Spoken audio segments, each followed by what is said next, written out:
Hi, welcome to my channel, Budget Audio Review. Now, a little while ago I put a video out of about 5 different sets of little bookshelf speakers. And this is one of the speakers I put on. This is Celestial Ditton 3. But also amongst them was a diamond free, little pair of Wolfdale diamond free speakers. Now I literally just stuck them all up, recorded it, went upstairs, edited the video and stuck it on YouTube and didn't think much else of it really. It wasn't until I actually come to review the diamond free speakers where I set them up, got my focal point, listened, played a few different tracks, etc. But it was literally the first track I played. I thought something doesn't sound right. Well, I was expecting the vocals to be dead centre, nice pin sharp or fairly sharp anyway. They just seem to be coming from each speaker. They seem to be very wide and coming from each speaker, and I thought something doesn't sound right here. So I checked my cables and they seemed all fine. So I thought something definitely ain't right here. So I'm double checking. It took me a little while, I must admit, and I realised what had happened. I bought them speakers second hand, and someone had actually took on just one speaker, just one of them, not the pair, just one of them, swapped over the negative and positive, the colour thing, the little screws at the back. They undone them and swapped over the terminal. So I had the red little screw, plastic screw thing on the actual negative where it should have been on the positive, and vice versa. So one of them speakers was labelled up wrong, you could say, at the back. So obviously I put that right, plugged in the speakers and everything else and sat back and listened. I thought, oh, this is much better. These are focused, getting a bit more bass out of them, etc. So this is fine. So I did mention that on the video, underneath that video that I've done with the 5 speakers, that bear in mind here, I'm sorry about that, I made a mistake. The Wolfdale 3s are out of phase. And a few people picked me up on that, saying, you know, how did you know they were out of phase?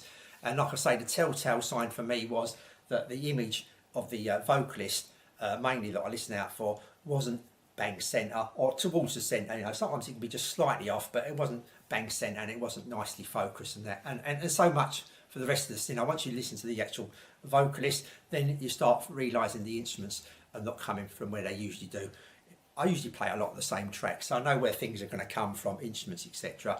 And I thought it doesn't sound right. It sounds too wide. It sounds unfocused, that kind of thing. So today's video, I thought I'd put a little video up because a few people did ask me, how did I know, how can you test for that? And there is quite a few videos on YouTube to show you how to test that in the internet, etc.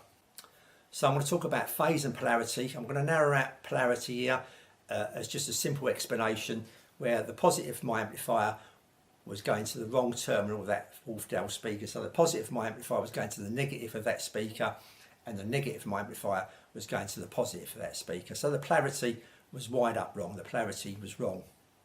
Where phase could be described slightly different to that, the speaker's out of phase. So what I'm going to do is try and explain it best way I can really, is that if we take a snapshot, say I've got a stereo microphone set up in front of me drum, and I'm going to whack that drum as hard as I can, and we're going to take the snapshot where it's reached the peak.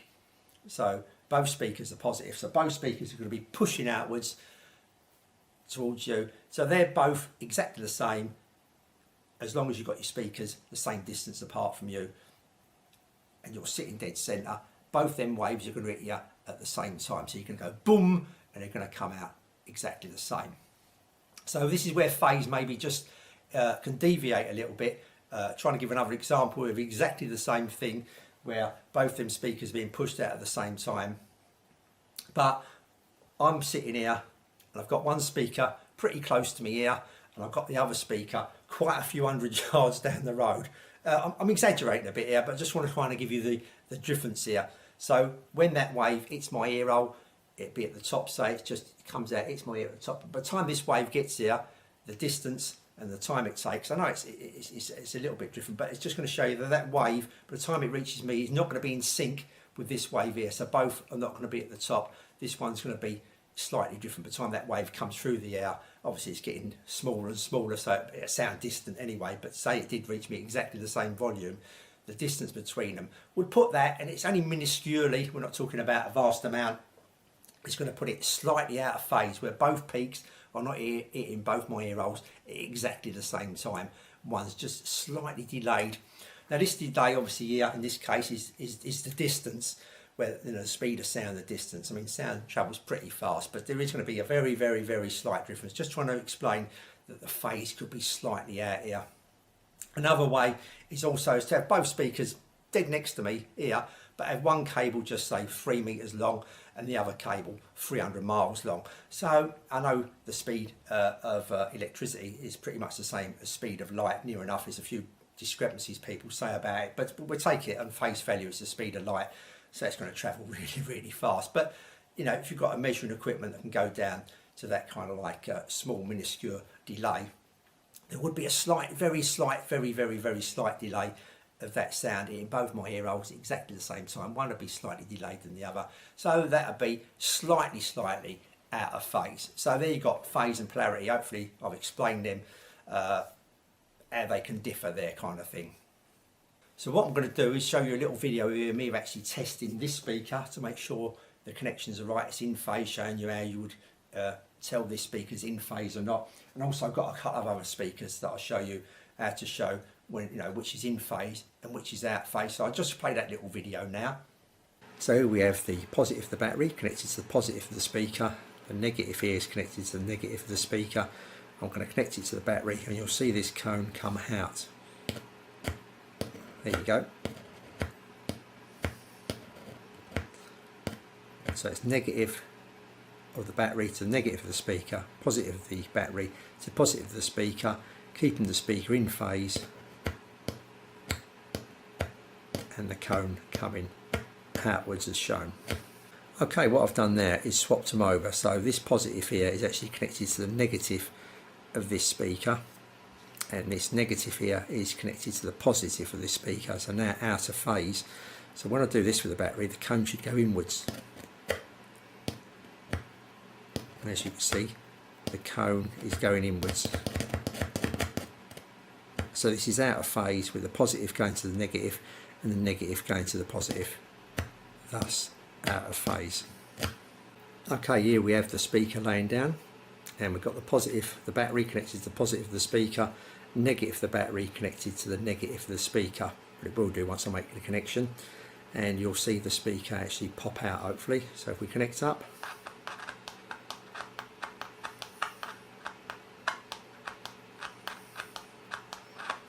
right, this time we've got it the other way round. We've got the positive of the battery going to the negative of the speaker, and we're going to have the negative of the battery going to the positive of the speaker once I connected this lead here, and that will make it out of phase. So we just try that. You should see the cone going inwards.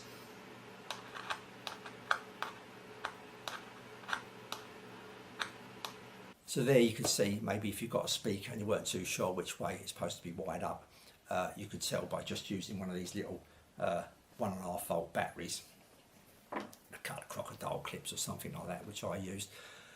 Okay, so now what we're going to do is I'm going to play you a track of music. Now this track of music, you're going to have to bear a few things in mind here. I've got the speakers approximately 2 meters apart.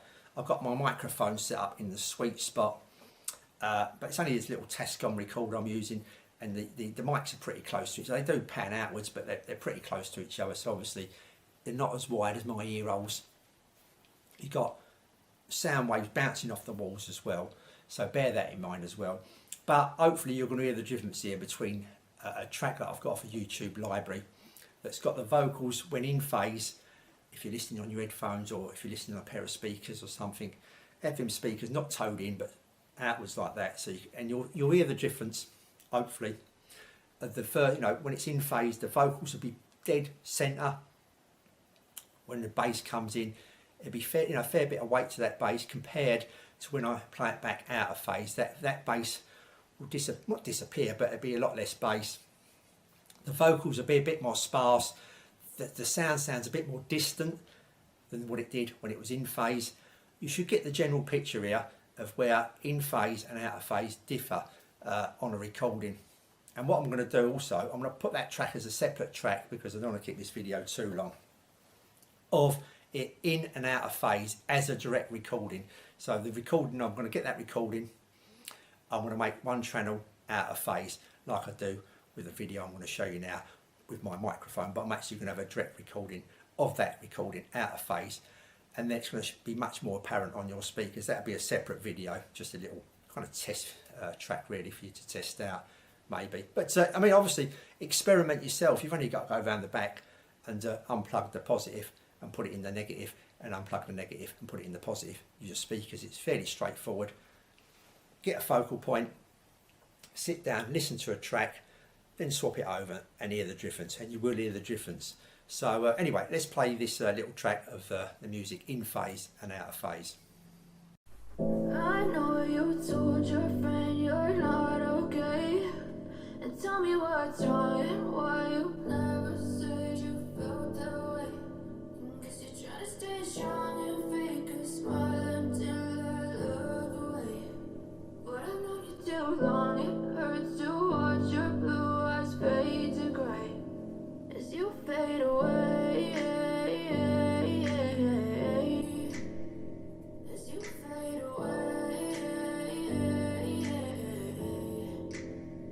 Yeah, I'm about to fade away, cause every time I wake up I feel like it's Monday. Something's going wrong with all the chemicals up in my brain. All of a sudden I don't look at anything the same way. Gotta build up of my thoughts sitting in an ashtray. I'm sorry that I'm so inconvenient, okay. Just let me be me and I'll stay out of the way. I can see the way you look at me, I'm such a disgrace. I never really asked to be brought into this place. You wanna love me, well then baby I have a taste. All the highs and the lows, no you'll never be the same. I don't really wanna hurt you, but I can't control the pain. If you're sticking by my side, maybe we could be okay. Okay, maybe you could be the change I need today. I promise that I've never felt this way. So that's why keeping it in phase is important, and getting the polarity is important as well. So that sound, when it's at the peak, that both speakers produce that peak exactly the same time, so you're getting that image coming to you correctly, rather than one of them, if it was out of phase slightly, or more important, the polarity wasn't right, that peak on one speaker be up here, but on the other speaker be down here, so there'd be a negative peak on one and a positive peak on the other. So one cone would be pushing out and the other cone would be drawing inwards, and kind of cancelling each other out to a certain extent. So that's why the polarity, and like I say, the phase, it's all to do with distance and that, and it's very, very minuscule, the measurements on that, but the polarity is really important. Right, coming to the end of the video now. So did this really all matter at the end of the day? Well, I think it did. You're getting the best sound out of your speakers, the best sound out of your equipment. You may not notice, you may have your speakers out of phase. If you're not one of these people that's going to sit centre in between the two speakers, you may have one speaker here and one speaker miles away, and you're just wandering around the house listening to it, etc.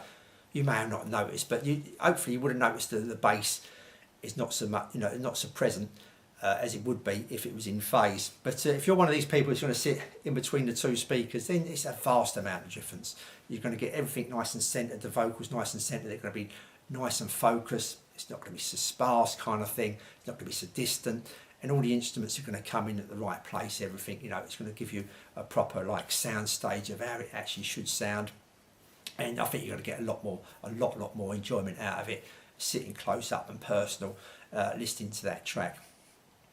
Okay, so that's my little video about speakers being in phase and out of phase, and also touching on the polarity of the speakers as well amongst all that. So hopefully it's been some help to some people. Like I say, we'll put the other tracks separate so you can just have a listen to that as an actual recording rather than going through my little microphone. Until the next video, I'll say thanks for watching, and I'll see you all soon.